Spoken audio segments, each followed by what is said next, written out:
warahmatullahi wabarakatuh. Perkenalkan, nama saya Ani Yuli Indriati, CGP Angkatan 11 dari SMK Citra Bangsa Mandiri Purwokerto.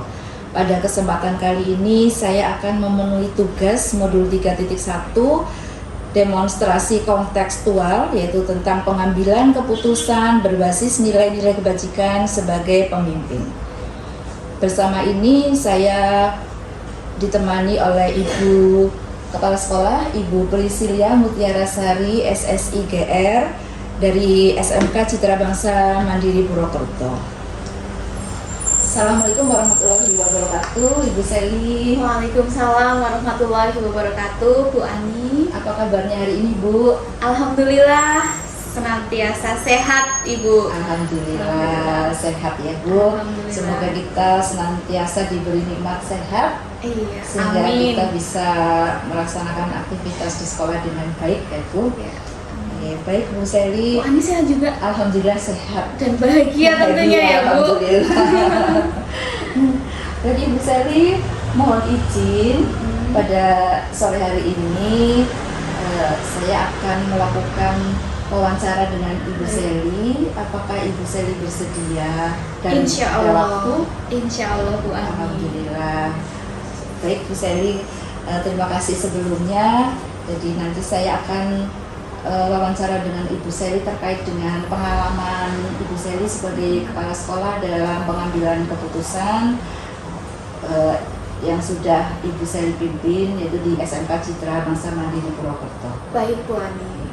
Untuk pertanyaan yang pertama, Ibu Seli, tentunya Ibu Seli sebagai kepala sekolah sudah mengalami banyak kasus atau masalah ya Bu ya, baik itu kasus dari siswa, dari guru ataupun dari karyawan. Iya. Nah, selama ini bagaimana Ibu Seli dapat mengidentifikasikan kasus-kasus yang merupakan dilema etika atau bujukan moral? Baik, Bu Ani, menurut sepemahaman saya dan pengalaman saya selama kurang lebih ini 3 tahun berjalan ini, Tahun Bu. baru 3 tahun dulu, nanti bersiap setelah ini Bu Ani, nggih. Jangan Bu. Saya masih terlalu jauh kriteria. Kan sudah CGP ya Bu Ani, sudah CGP, sudah memenuhi kriteria begitu. Nanti ada saatnya dan pada saatnya Bu Ani yang akan belajar. Masih banyak calon Bu, tidak hanya saya. Iya Bu Ani, untuk dilema etika ini adalah suatu kasus di mana di dalamnya itu ada nilai-nilai kebajikan. Namun nilai-nilai kebajikan itu saling bertentangan begitu. Tetapi di dalamnya, di dalam kasus atau permasalahannya itu sebetulnya mengandung nilai-nilai kebajikan. Kemudian untuk bujukan moral, kalau bujukan moral itu lebih kepada kasus atau permasalahan-permasalahan yang memang sudah diketahui kebenarannya Bu Ani. Dia memang benar atau salah begitu. Jadi tidak ada di sini yang namanya kasus itu dipandang benar, kemudian dipandang lagi dari sudut yang lain lagi benar, itu tidak. Tetapi kalau bujukan moral sudah pasti, kalau dia benar ya benar, kalau salah dilihat dari manapun ya tetap salah begitu. Jadi dalam mengidentifikasi kasus yang termasuk di apa itu dilema etika atau dilema moral ya Bu. Bujukan Jadi, moral. bujukan moral itu kalau dilema etika itu memang ada nilai-nilai yang bertentangan. Iya. Tetapi kalau yang bujukan moral itu pasti ada nilai yang baik dan ada nilai yang salah. Iya. Begitu ya Bu ya. Iya. Kemudian untuk pertanyaan selanjutnya Bu, selama ini bagaimana Ibu Seli menjalankan pengambilan keputusan di sekolah, terutama untuk kasus-kasus di mana ada dua kepentingan yang sama-sama benar atau sama-sama mengandung nilai kebajikan? Baik, jika dihadapkan dengan kasus-kasus yang secara satu sisi ada nilai kebajikannya dan di sisi lain pun ada nilai kebajikannya, tentu kita harus mengidentifikasi dulu permasalahannya seperti apa, kemudian kita harus benar-benar tahu dulu kasusnya itu kasus yang seperti apa sebelum nantinya kita mengambil keputusan. Juga ada diskusi komunikasi dengan pihak-pihak yang terkait seperti itu. Baik Bu Sally, jadi dalam pengambilan keputusan di sekolah Ibu ya Bu, Ibu itu selalu mengidentifikasikan dulu kasusnya, kemudian berdiskusi bersama, kemudian memikirkan solusi untuk menyelesaikan masalah tersebut. Baik Bu Sally, untuk pertanyaan selanjutnya, langkah-langkah atau prosedur seperti apa yang biasanya Ibu Sally lakukan selama ini? Ya, baik. Kalau untuk penyelesaian dari permasalahan tersebut, tentu kita harus menganalisa dulu, Bu Ani, menganalisa kasusnya, ya.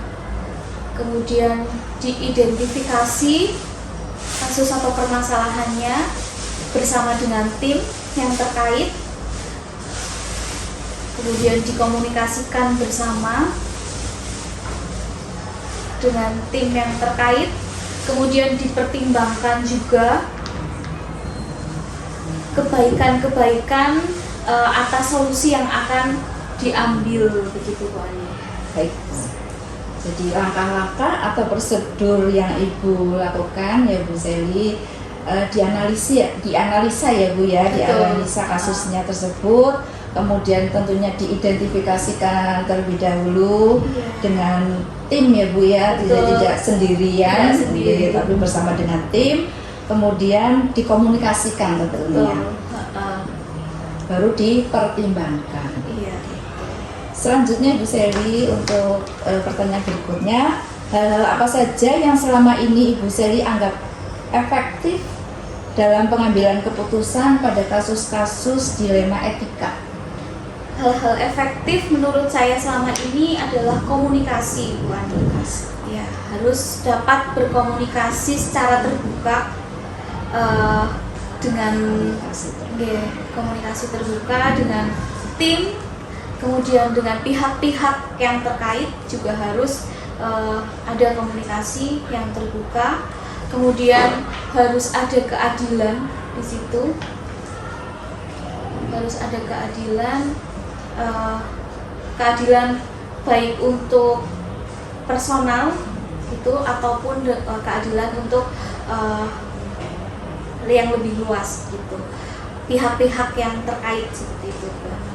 Baik Bu Sally, jadi hal yang efektif ya Bu ya dalam pengambilan keputusan tadi adalah komunikasi ya Bu. Betul. Tentunya komunikasi yang terbuka. Betul. Kemudian juga bersama dengan tim, tentunya komunikasi dengan tim dan dengan pihak-pihak yang terkait. Iya. Untuk selanjutnya Bu Sally, pertanyaannya adalah hal-hal apa saja yang selama ini merupakan tantangan Bu dalam pengambilan keputusan pada kasus dilema etika? Tantangannya itu lebih kepada pro dan kontranya ya Bu Ani. Setiap keputusan yang diambil tentu tidak akan bisa memuaskan semua pihak. Okay. Namun apabila kita kembali lagi mengkomunikasikannya secara terbuka, kemudian membuka wawasan dari pihak-pihak terkait tentang tujuan dari solusi tersebut, dampak secara luasnya seperti apa, kemudian dampak kedepannya seperti apa, itu mungkin akan lebih bisa diterima, begitu Bu Ani. Jadi untuk tantangannya ya Bu, tentunya di dalam suatu keputusan pasti ada pihak-pihak ya Bu, pihak-pihak yang merasa, mungkin ada yang merasa dirugikan, ada yang merasa keputusannya tidak sesuai atau tidak berpihak mungkin ya Bu. Ini kembali lagi kepada komunikasi ya Bu, Iya, komunikasi betul. yang terbuka. Dan tentunya harus dari hati ke hati gitu. Jadi semuanya nanti tentunya bisa menjadi puas semuanya, bisa menerima. Baik Bu Sally, untuk pertanyaan selanjutnya, apakah Ibu memiliki sebuah tata cara atau jadwal tertentu dalam sebuah penyelesaian kasus dilema etika, Kemudian, apakah Ibu langsung menyelesaikan di tempat atau memiliki sebuah jadwal untuk menyelesaikannya? Bentuk atau prosedur seperti apa yang Ibu jalankan? Baik Bu Ani, untuk kasus-kasus atau permasalahan-permasalahan ini kan tidak terjadwal ya Bu datangnya ya Bu. Tiba-tiba saja datang begitu. Yang mana kasus-kasus tersebut kita harus identifikasi dulu Bu, apakah memang harus diselesaikan secepat itu gitu, secepatnya, atau memang membutuhkan waktu gitu, atau prosedur dan langkah-langkah untuk menyelesaikannya. Jadi tergantung dari kasusnya itu sendiri Bu. Baik, jadi dalam penyelesaian kasus itu tergantung dari kasusnya ya Bu. Betul. Ya. Apakah harus segera diselesaikan ataukah kasus yang membutuhkan waktu mungkin jangka panjang begitu ya Bu. Membutuhkan treatment atau tahapan-tahapan begitu Bu. Ya, baik Bu Sally, untuk pertanyaan selanjutnya, adakah seseorang atau faktor-faktor apa yang selama ini mempermudah atau membantu Ibu dalam pengambilan keputusan dalam kasus-kasus dilema etika? Baik Bu Ani, tentu saya juga tidak bisa memutuskan kalau ada kasus secara sendiri gitu, terus kecuali kasus tersebut adalah rujukan moral, mungkin itu bisa saat itu juga saya selesaikan sendiri. Namun jika berkaitan dengan dilema etika, ada beberapa pihak yang membantu saya dalam menyelesaikannya atau memberikan memberikan wawasannya, kemudian memberikan idenya, berkontribusi bersama-sama untuk menyelesaikan masalah tersebut. Tentu adalah dari waka kurikulum, waka kesiswaan, tim, kemudian ada kaproli juga, humas juga begitu, kemudian di bidang yang lainnya juga tim saya dan wali kelas. Kemudian jika kasus dilema etika ini memang sudah sampai dengan puncaknya, itu nanti dikembalikan, karena kita kan yayasan ya Bu Ani, jadi dikembalikan kepada yayasan seperti itu. Baik Bu Sally, jadi dalam pengambilan keputusan tentunya tidak sendiri ya tidak Bu, sendiri, ya. Ada tim, kemudian juga nanti setelah itu juga kita ke yayasan ya Bu Sally. Betul, ya. iya. Baik Bu Sally, untuk pertanyaan terakhir nih Bu. Iya. Banyak ya Bu pertanyaannya ya Bu. Tapi kita tidak terasa ya Bu, iya, sampai betul. pada di penghujung. Nah, dari semua hal yang telah disampaikan, pembelajaran apa yang dapat Ibu Sally petik dari pengalaman Ibu dalam mengambil keputusan dilema etika? Dalam menangani kasus dilema etika ini, tentu saya juga banyak mengambil pelajaran dari situ, terutama adalah komunikasi yang terbuka dan berkeadilan. Baik Bu Sally, serta berdampak untuk kemaslahatan bersama. Baik Bu Sally, jadi pembelajaran apa yang didapat, kembali ke permasalahan tadi ya Bu, komunikasi terbuka ya, yang memang sangat penting. Komunikasi terbuka, kemudian dan yang akan nanti tentunya bisa berdampak terhadap kemaslahatan umat. Gitu ya Bu ya. Betul Bu Ani. Terima kasih sekali atas waktunya Bu Sally, atas wawancara pada hari ini. Dengan senang hati. Sangat luar biasa jawabannya, pengalaman Ibu Sally tentunya sangat bermanfaat bagi saya. Saya belajar banyak dari Ibu Sally dan tentunya mudah-mudahan nanti juga bisa bermanfaat bagi semuanya. Iya, mudah-mudahan Bu Ani juga dilancarkan. Amin. Proses pendidikan guru penggeraknya sampai dengan nanti loka panen karya dan dinyatakan lulus dengan predikat amat baik ya Bu. Alhamdulillah, amin. Mudah-mudahan tinggal 2 modul lagi Bu. Iya. Terima kasih atas motivasinya selama ini Bu Sally.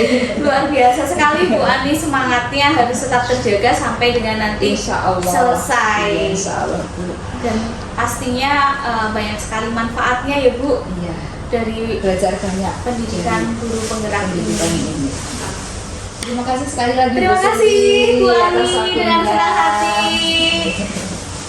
Assalamualaikum warahmatullahi wabarakatuh. Waalaikumsalam warahmatullahi wabarakatuh. Terima kasih atas wawancaranya pada hari ini Ibu Seli. Semoga bermanfaat bagi kita semuanya. Wabillahi taufiq wal hidayah. Wassalamualaikum warahmatullahi wabarakatuh. Waalaikumsalam warahmatullahi Mohon wabarakatuh. pamit Bu Seli. Terima kasih sekali. Terima kasih Bu Ani.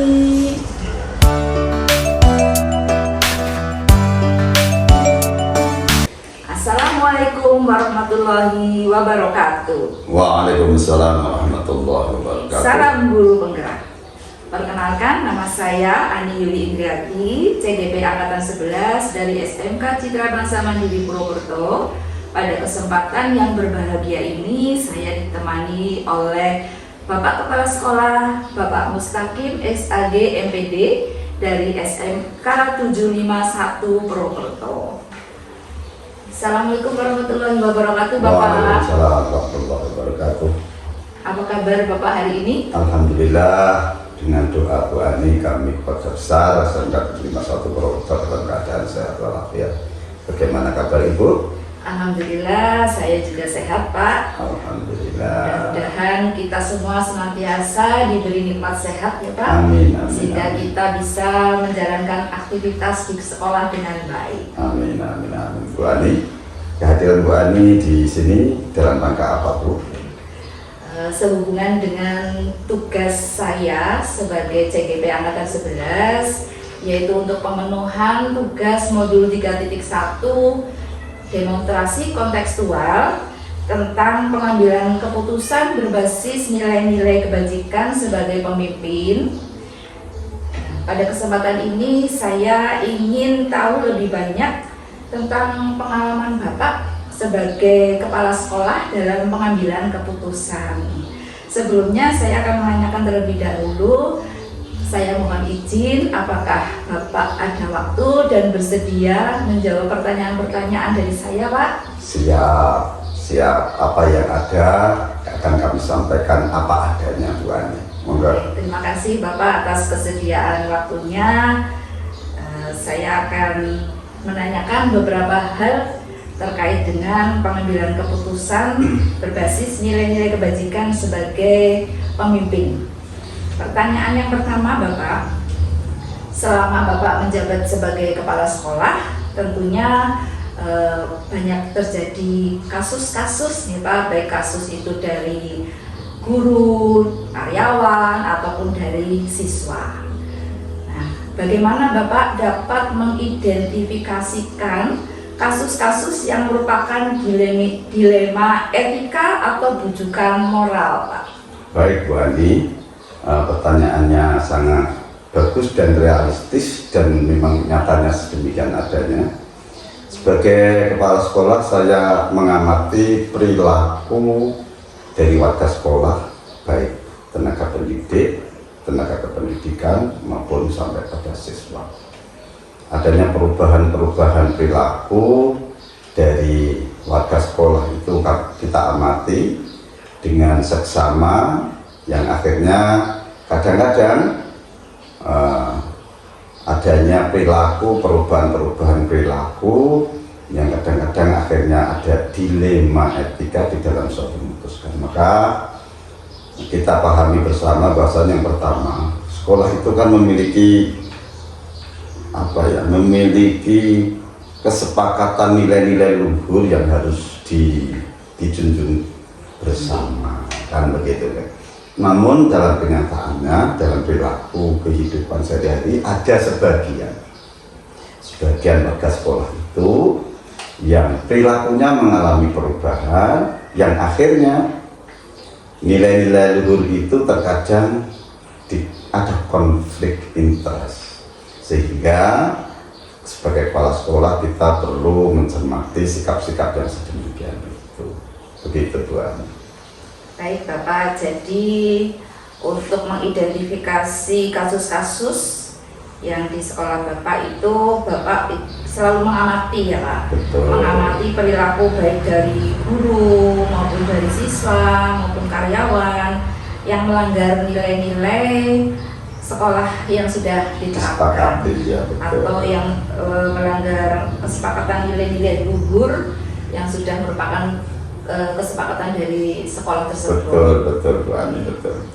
Kemudian Pak, untuk selanjutnya, selama ini bagaimana Bapak menjalankan pengambilan keputusan di sekolah, terutama untuk kasus-kasus di mana ada dua kepentingan yang sama-sama benar atau sama-sama mengandung nilai kebajikan, Pak? Oke, jadi karena sekolah itu bukan milik kepala sekolah saja, bukan kepala sekolah itu seperti Raja Sabdo Pendito Ratu, tetapi keputusan yang diterapkan di sekolah itu adalah kolektif, kolegial. Maka langkah yang pertama kita duduk dengan tim. Setiap ada kasus yang itu timbul entah dari tenaga pendidik atau tenaga kependidikan ataupun dari siswa, kita bentuk tim. Kemudian dari tim itu kita mendengarkan pendapat dari tim itu. Jadi kita dengarkan pendapat dari tim sehingga harapan kita keputusan yang bersifat kolektif kolegial ini bisa tepat sesuai dengan kehendak yang diharapkan oleh seluruh unsur yang terkait. Begitu Bu Ani. Baik Bapak, jadi setiap ada kasus itu untuk penyelesaian masalahnya bersama dengan tim ya Pak ya. Betul. Jadi keputusannya itu nanti akan bersifat kolektif kolegial. Betul Bu Ani. Kemudian selanjutnya Bapak, langkah-langkah atau prosedur seperti apa yang biasa Bapak lakukan selama ini? Ya. Jadi kalau ada sebuah kasus, kita kemudian mengambil langkah-langkah. Yang pertama ya mengidentifikasi nilai-nilai kebajikan yang interest kepentingan tadi ya. Jadi kita identifikasi bersama tim, kita identifikasi bersama yang nilai-nilai luhur apa yang sebenarnya dilanggar atau dilakukan oleh warga sekolah. Itu yang pertama. Yang kedua, kita kumpulkan informasi. Jadi tadi kan dengan tim kemudian kita bersama-sama mengidentifikasi, kemudian yang kedua kita kumpulkan untuk memperoleh informasi dari berbagai macam pihak, baik dari tim maupun dari pihak yang melakukan tindakan-tindakan yang yang bertentangan dengan nilai-nilai itu tadi. Kemudian yang ketiga kita diskusikan begitu ya, dari pendapat-pendapat tim, kemudian dari yang bersangkutan kita diskusikan. Setelah itu kita analisa dari pendapat-pendapat itu, kemudian barulah kita putuskan ini loh keputusannya kayak begini. Setelah kita putuskan maka dibuat rencana tindak lanjut. Nah, rencana tindak lanjut itu sudah dibuat kesepakatan tadi Bu Ani. Nah, setelah itu seluruh tim untuk melaksanakan tindak lanjut itu tawakal. Maaf Bu Ani, kami seorang muslim, jadi ketika ada suatu persoalan selalu kami coba untuk kita sandarkan pada keyakinan kami sebagai seorang muslim, karena di dalam ajaran muslim itu, di dalam ajaran Islam itu kan apabila ada suatu persoalan itu harus dikomunikasikan dengan baik, berinteraksi dengan baik.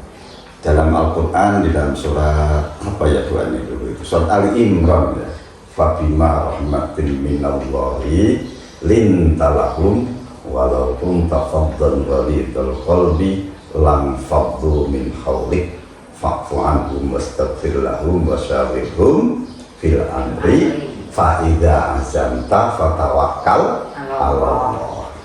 Silahkan Bu Ani nanti dipesami di dalam Al-Quran surat Ali Imran ya, Ali Imran ayat 157, yang artinya dengan rahmat Allah dengan rahmat Allah, fabima rahmatin, dengan rahmat Allah, lintalahum, maka kalian hendaknya bersikap lemah lembut. Jadi kalau ada persoalan apapun dikomunikasikan dengan lemah lembut. Walau kunta faddan ghalidhal qalbi, kalau kamu bersikap kasar dan berhati keras, lam faddu, maka mereka akan menjauh min hawlik dari kalian. Fa'fu anhum wastaghfir lahum, maka perbanyaklah Anda memberikan maaf, gitu ya. Wastaghfir lahum, dan orang-orang yang melakukan kesalahan itu hendaknya dimohonkan ampunan pada Allah Subhanahu wa taala. Wasyawirhum, dan musyawarahkanlah fil amri, dalam segala urusan.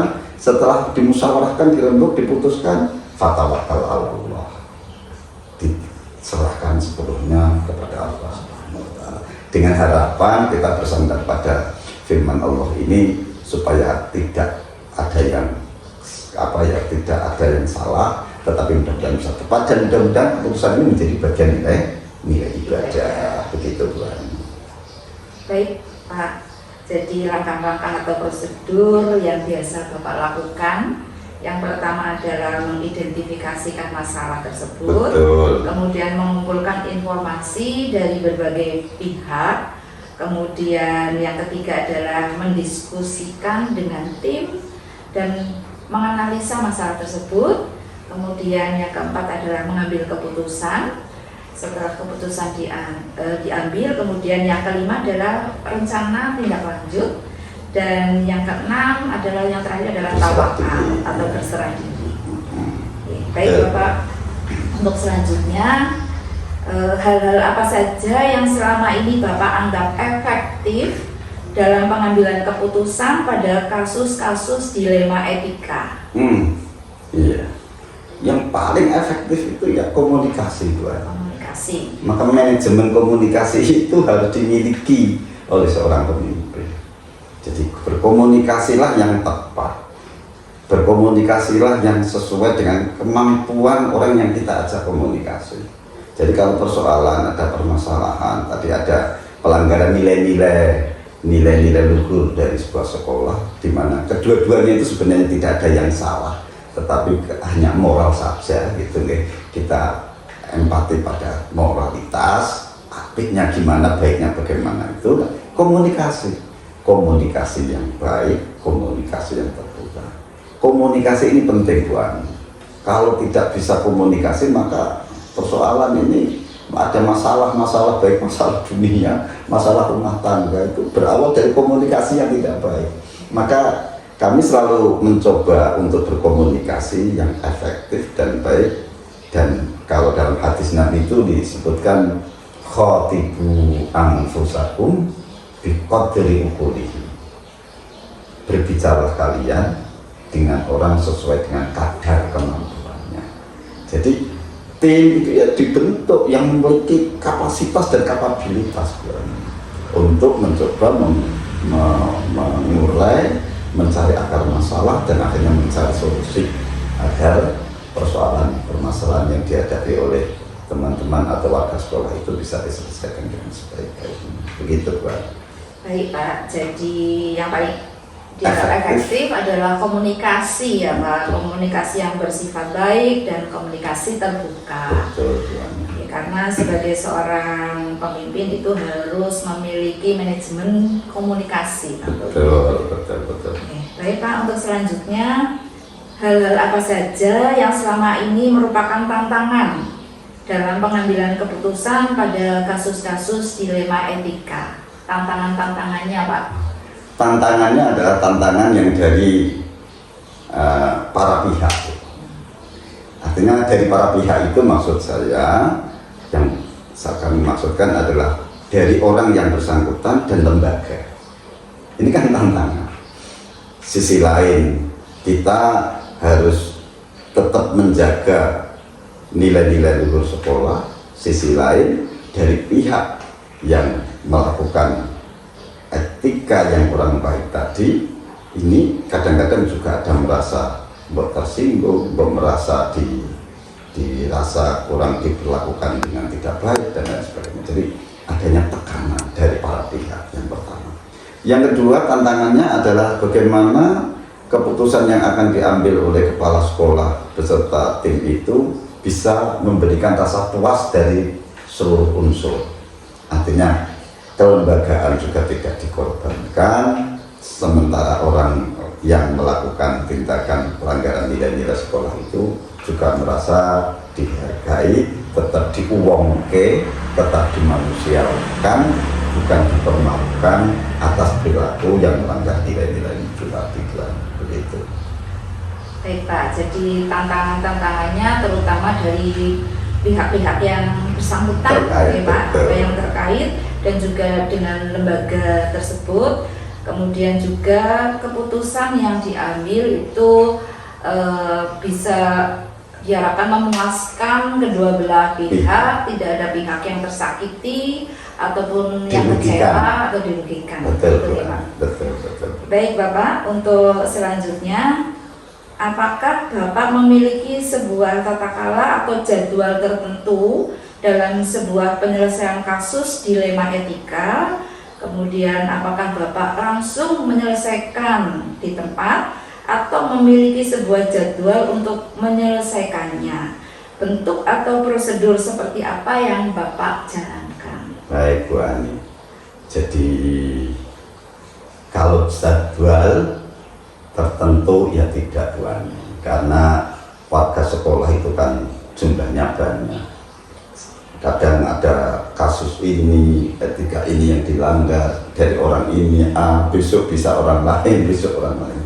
Jadi kasus semacam itu tidak bisa kita jadwalkan. Tetapi setiap ada kasus yang memerlukan pemahaman, yang memerlukan keputusan yang sangat berat umpamanya, ya kita langsung buat tim.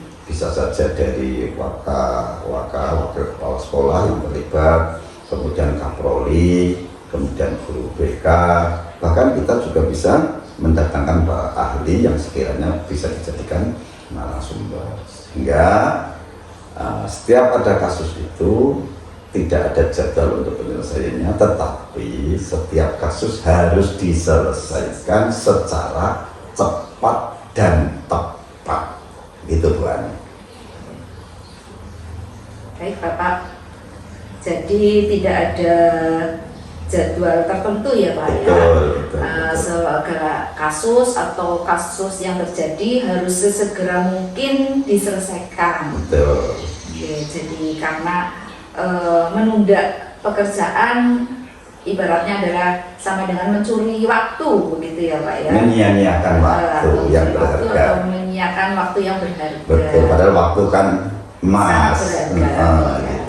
Gitu kan. Dan biar segera diselesaikan dengan baik, dengan tepat dan cepat. Betul. Gitu ya Pak. Ya. Kemudian selanjutnya Bapak, adakah seorang atau faktor-faktor apa yang selama ini mempermudah atau membantu Bapak dalam pengambilan keputusan dalam kasus-kasus dilema etika? Jadi adakah seseorang atau faktor-faktor yang selama ini mempermudah? Ya yang jelas dukungan tim, Bu Ani. Dukungan tim yang solid, yang hebat, yang terbuka, yang gercep ketika diajak diskusi ada masalah-masalah itu. Jadi dukungan dari tim. Tim itu siapa? Stakeholder itu.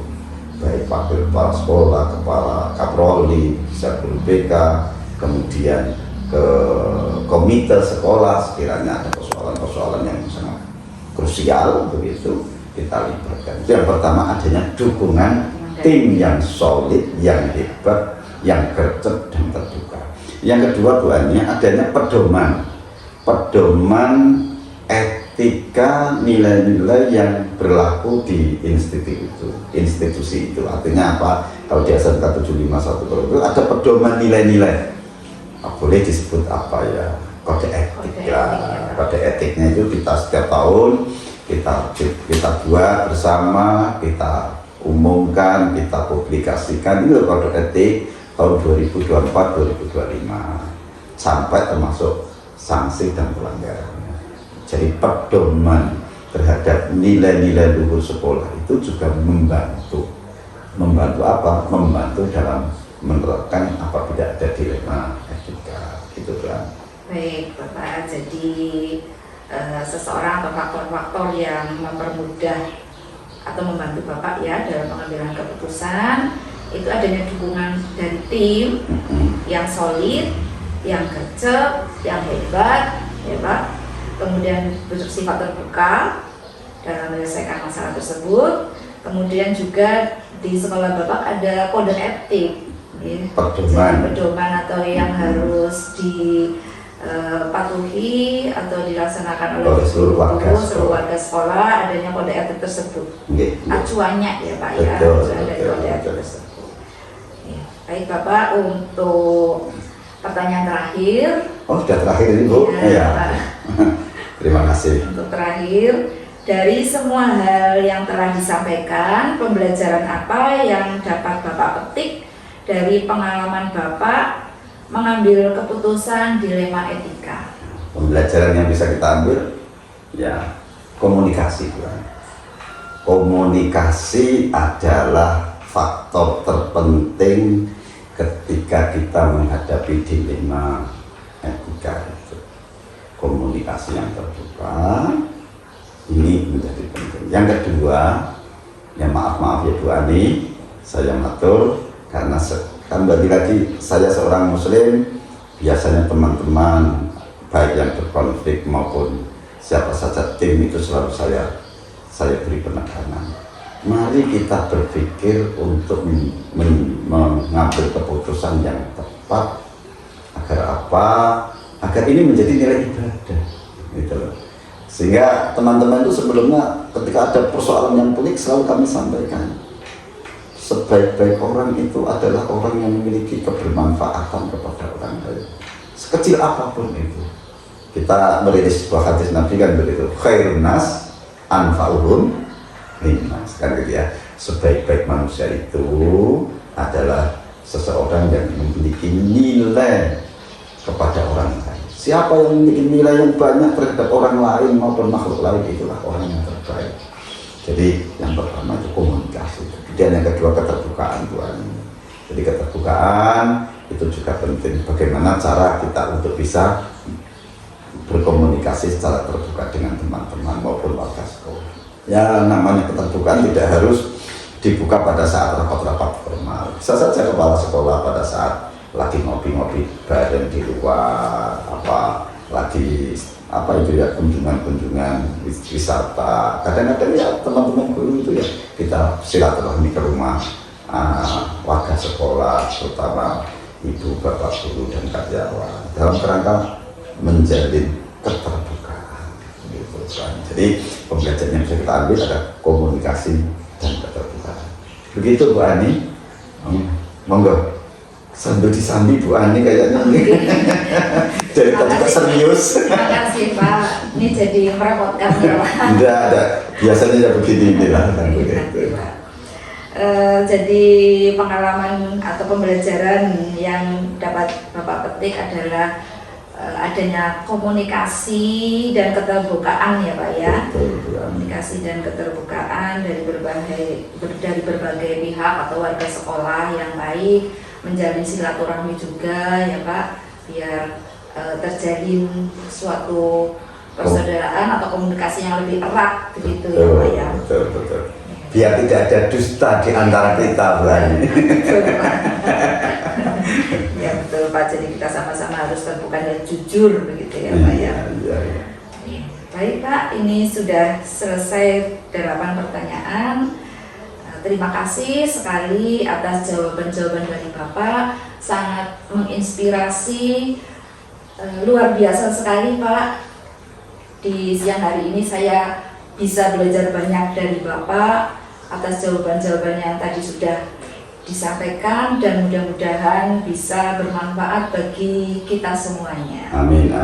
Terima kasih kunjungannya Bu Ani di SMK 751 Purwokerto ini. Sekali lagi mudah-mudahan sekiranya apa yang kami sampaikan ada nilai manfaatnya, monggo kami persilahkan bisa dipetik dan diambil untuk bisa disampaikan kepada yang berkepentingan. Saya kira itu. Terima kasih.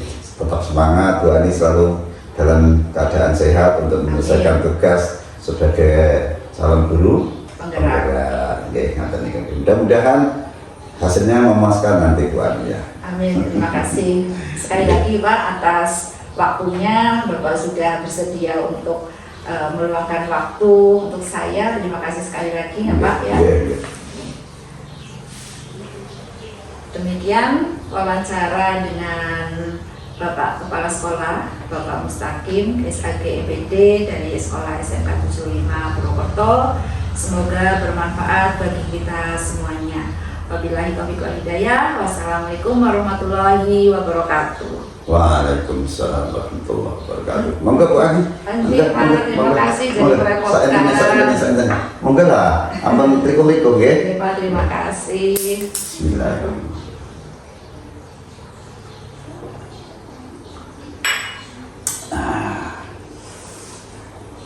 Monggo disambut Bu Ani, monggo. Ini apa Pak? Langkulan galing, langkulan. Oke. Saja ini saja.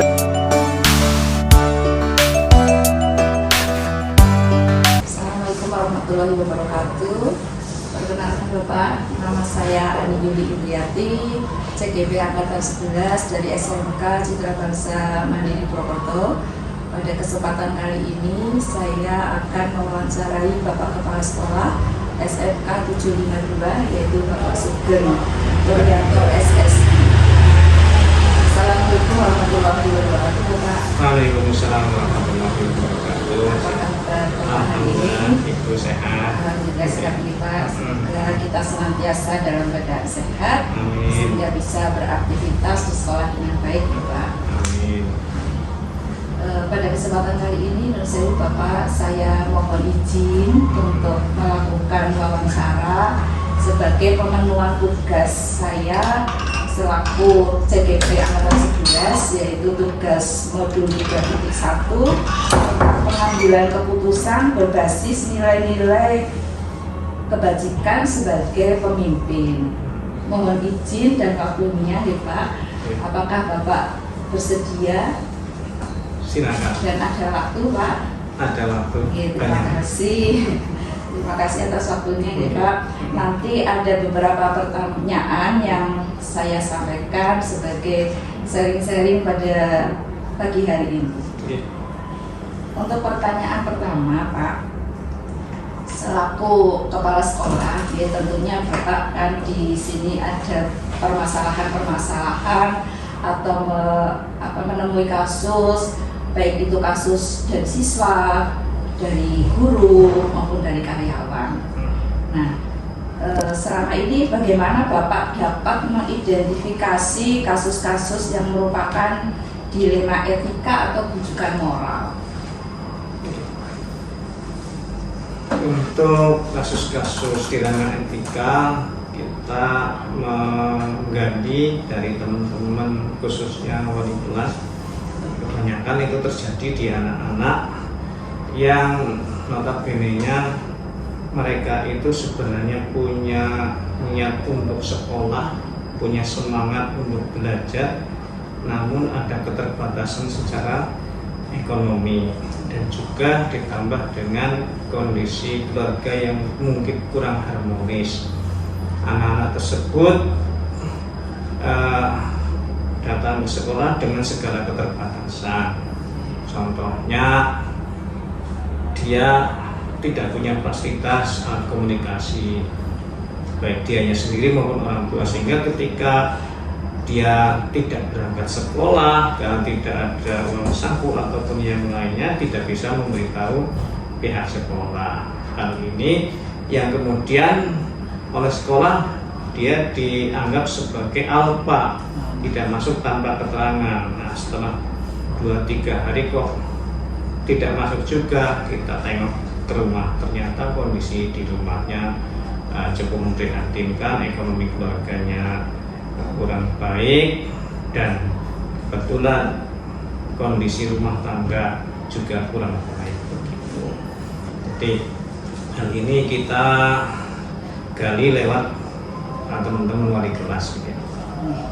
Jadi untuk kasus misalkan dilema etika nih, tadi sudah Bapak Sugeng contohkan, kita tidak boleh mengambil keputusan dulu ya Pak dari anak tersebut alpa gitu, tapi kita cari permasalahannya itu, anak itu tidak berangkat itu kenapa.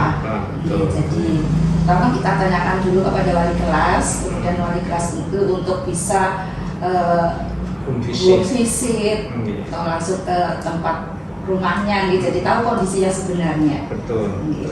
Kemudian Pak, untuk selanjutnya, selama ini bagaimana Pak Sugeng itu menjalankan pengambilan keputusan di sekolah, terutama untuk kasus-kasus di mana ada dua kepentingan yang sama-sama benar atau sama-sama mengandung nilai kebajikan, Pak? Kalau ada dua kepentingan yang sebenarnya hampir sama nih, sama-sama benar ataupun sama-sama punya nilai yang mirip-mirip, kita tetap membuat skala prioritas. Mana yang merupakan kebutuhan mendesak, mana yang bisa ditunda. Nah, dengan menerapkan skala prioritas berarti kita harus membuat keputusan untuk hal yang lebih mendesak terlebih dahulu, seperti itu. Jadi dalam pengambilan keputusan dengan membuat skala prioritas ya Pak, yang mana kebutuhan itu mendesak atau tidak mendesak. Kemudian Pak, untuk selanjutnya langkah-langkah atau prosedur seperti apa yang biasa Bapak lakukan selama ini? Langkah atau prosedurnya? Prosedur untuk pengambilan keputusan kita mulai dengan meminta pendapat dari para senior kita, para mantan kepala sekolah yang masih ada di sini, karena bagaimanapun beliau itu sudah punya pengalaman banyak. Nah, masukan beliau menjadi model bagi saya untuk pengambilan keputusan. Di samping itu tentunya masukan para wakil kepala sekolah dan juga stakeholder yang lain kita putuskan lewat musyawarah di tingkat sekolah. Jadi untuk prosedur atau langkah-langkahnya meminta pendapat dari mantan kepala sekolah atau dari para senior nih Pak. Kemudian juga di samping itu dengan wakaf atau dengan tim ya Pak. Kemudian untuk selanjutnya Pak, yang nomor 4, hal-hal apa saja yang selama ini Pak Sugeng anggap efektif dalam pengambilan keputusan pada kasus-kasus dilema etika? Yang efektif untuk pengambilan keputusan itu tadi dengan melibatkan semua stakeholder yang ada, tim yang ada. Kalau berkaitan dengan siswa, maka kita harus menggandeng wali kelas, kemudian guru BK, kemudian kita libatkan orang tua, dan kita adakan musyawarah bagaimana memutuskan yang terbaik, anak ini masih bisa lanjut sekolah atau tidak, seperti itu. Misalnya ada permasalahan siswa beberapa kali tidak masuk, tapi di rapot harus nilainya tuntas, maka dikomunikasikan antara siswa dengan guru yang bersangkutan. Bagaimana agar siswa tetap dapat nilai tanpa melewati hak guru yang akan memberikan nilainya, seperti itu. Jadi yang paling efektif yang Bapak anggap paling efektif itu dengan melibatkan stakeholder yang ada di sekolah ini, kemudian juga wali kelas tentunya nih Pak, yang lebih tahu kondisi siswa masing-masing, kemudian guru BK terutama nih Pak, yang menangani kasus anak-anak atau permasalahan siswa, kemudian orang tua, dan tentunya nanti ada musyawarah bersama dalam pengambilan keputusan. Baik Bapak, untuk pertanyaan selanjutnya, hal-hal apa saja yang selama ini merupakan tantangan dalam pengambilan keputusan pada kasus-kasus dilema etika, Pak? Tantangannya adalah tentunya perbedaan pendapat di antara para stakeholder sendiri. Nah, di sini misalnya dari wali kelas pendapatnya seperti ini, dari guru BK seperti itu, dari kajur bagaimana.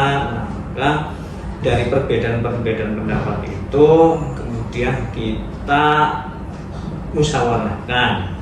Jadi tentunya pemecahannya adalah melalui musyawarah, mana pendapat yang paling sedikit resikonya yang paling sedikit, tentunya manfaatnya yang akan lebih banyak. Itu yang akan kita ambil sebagai keputusan. Iya Pak, jadi yang diambil dalam pengambilan keputusan ini tentunya masing-masing itu pasti ada perbedaan pendapat ya Pak. Perbedaan pendapat di antara stakeholder, kemudian diambil kesepakatan bersama tentunya, kemudian diambil resiko yang paling sedikit, ya paling kecil. Kemudian pertanyaan selanjutnya ya Pak, apakah Pak Sugeng itu memiliki sebuah tata kala atau jadwal tertentu dalam sebuah penyelesaian kasus dilema etika? Kemudian apakah Bapak langsung menyelesaikan di tempat atau memiliki sebuah jadwal untuk menyelesaikannya, bentuk atau prosedur seperti apa yang Bapak jalankan? Kalau ada permasalahan dilema etika ya tidak langsung kita putuskan saat itu juga. Karena kalau pengambilan keputusan dengan cara mendadak, singkat, hasilnya mungkin kurang baik. Maka dari itu saya biasanya mentargetkan satu masalah ini harus selesai dalam waktu 1 atau 2 minggu. Nah, dengan memberi waktu 1 atau 2 minggu itu memberi kesempatan kepada teman-teman untuk menyelesaikannya, dari mulai guru, wali kelas, PK, untuk bersama-sama menyelesaikan masalah ini. Jadi dengan adanya waktu, bukan jadwal ya, tapi tenggat waktu untuk penyelesaian masalah itu akan lebih memudahkan kita menargetkan selesainya kapan, seperti itu. Jadi dengan adanya tenggang waktu nih Pak dalam penyelesaian masalah tersebut, ditargetkan sekitar 1 sampai 2 minggu itu masalah bisa dipecahkan secara bersama-sama. Betul sekali. Kemudian selanjutnya Pak, adakah seseorang atau faktor-faktor apa yang selama ini mempermudah atau membantu Bapak dalam pengambilan keputusan dalam kasus dilema etika? Yang mempermudah pengambilan keputusan dalam dilema etika ya tentunya ada masukan-masukan dari teman-teman wali kelas dan guru BK. Ini untuk kasus-kasus dilema etika pada ranah siswa.